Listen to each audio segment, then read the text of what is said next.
we're ambassadors for the game. Whoever wrote this, brilliant. Lots of reflection there, food for thought. And I went away when I got this and with my cup of tea, and it made me think for hours. Absolutely, the game's more important. We are played by the club and academy. We have got criteria to hit in terms of productivity. Going back to the elite player performance plan, it used to be, I don't know if it still is, 15% of your criteria to achieve category 1 status, the highest status. Crystal Palace Academy now category 1, the highest status you can get for a youth program. 15% is productivity. As a slight aside, when it first came out, yeah, I think I'm comfortable saying this. Productivity is for number of homegrown players, and the biggest points accumulated for a UK-based homegrown player that came through your academy.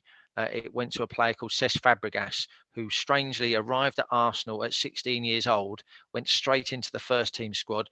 But because he had achieved all sorts of international and domestic honours throughout, he was classed as an Arsenal Academy homegrown player. That baffled me to this day.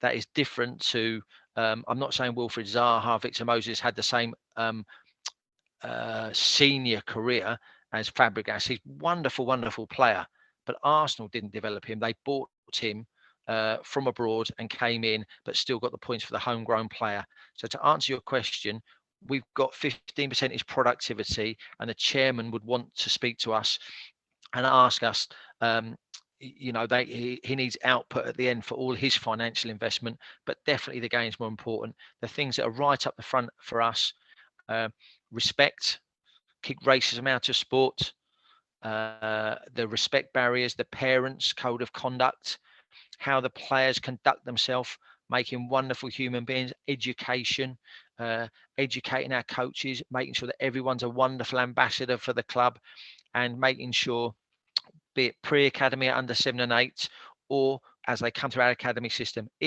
which happens to the vast majority in that pyramid, we have to release a player or part company, or their time at Crystal Palace comes to an end, we'd like them with a shake of hands that we're not allowed to do currently, and they go away with a smile on their face thinking, I've had an absolutely wonderful time and I'm still in love with the game. And fortunately at Crystal Palace, you're likely to get an opportunity at another club, 1, 2 or 3 clubs, and then even if not, to go back into junior football. Yeah, and I will tell you, I went for a walk yesterday, and there was a player that we had under 8, 9, 10, 11 and 12 who got released. He was with his family walking his dog, and he came across the field and said, hi Dave, how are you?